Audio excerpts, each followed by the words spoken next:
To all of our distinguished guests from all the services, General Powell and the Joint Chiefs, Secretary Aspen, Mr. Vice President, ladies and gentlemen, and especially to General Johnston and the men and women of the Unified Task Force in Somalia. General Johnston has just reported to me, mission accomplished. And so, on behalf of all the American people, I say to you, General, and to all whom you brought with you, welcome home, and thank you for a job very, very well done.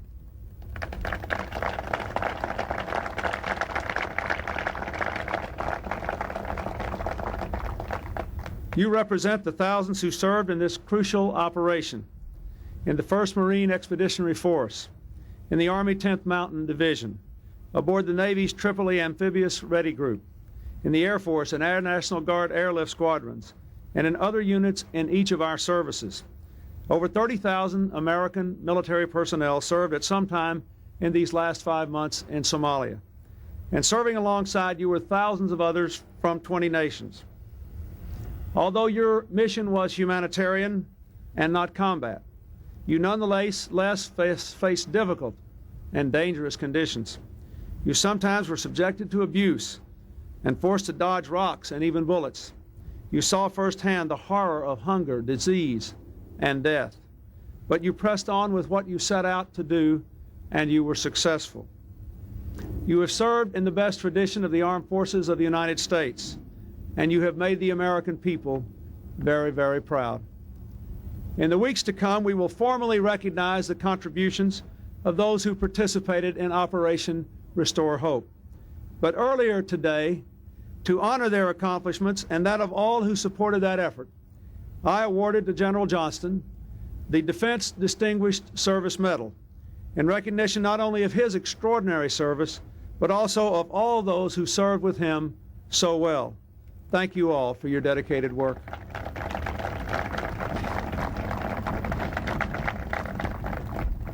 To understand the magnitude of what our forces in Somalia accomplished, the world need only look back at Somalia's condition just 6 months ago. Hundreds of thousands of people were starving. Armed anarchy ruled the land and the streets of every city and town. Today, food is flowing, crops are growing, schools and hospitals are reopening. Although there is still much to be done if enduring peace is to prevail, one can now envision a day when Somalia will be reconstructed as a functioning civil society. If all of you who served had not gone, it is absolutely certain that tens of thousands would have died by now. You saved their lives. You gave the people of Somalia the opportunity to look beyond starvation and focus on their future and the future of their children. Although you went on a mission of peace, 8 Americans did not return. We salute each of them. We thank them and their families. America will never forget what they did or what they gave. To their loved ones, we extend our hearts and our prayers. As we honor the service of those who have returned and those who did not, it is fitting that we reflect on what this successful mission signifies for the future.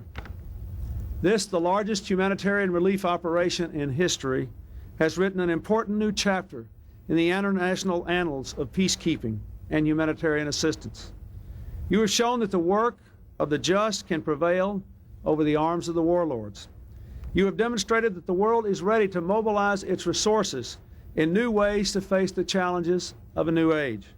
And you have proved yet again that American leadership can help to mobilize international action to create a better world. You also leave behind a UN peacekeeping force with a significant American component. This force is a reflection of the new era we have entered, for it has Americans participating in new ways. Just hours ago, General Johnston turned over command to General Beer of Turkey, as UNITAF became UNISOM II.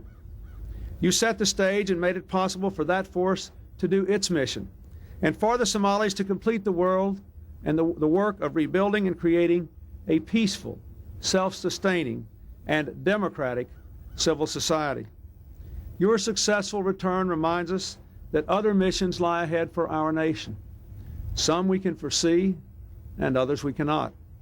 As always, we stand ready to defend our interests, working with others where possible and by ourselves where necessary.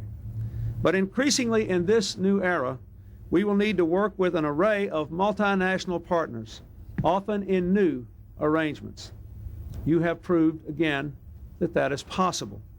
You have proved again that our involvement in multilateral efforts need not be open-ended or ill-defined, that we can go abroad and accomplish some distinct objectives and then come home again when the mission is accomplished.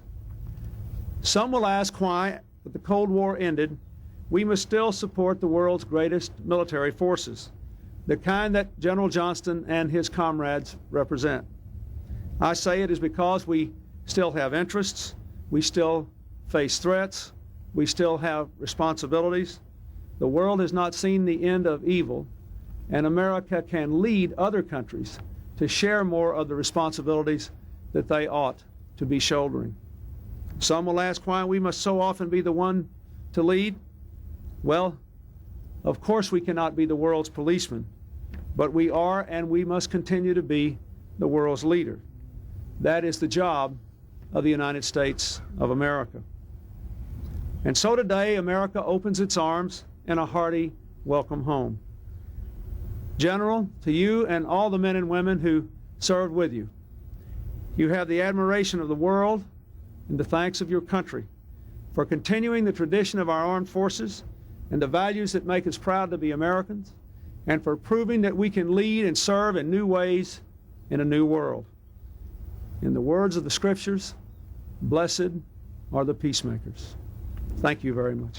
Thank you, Mr. President.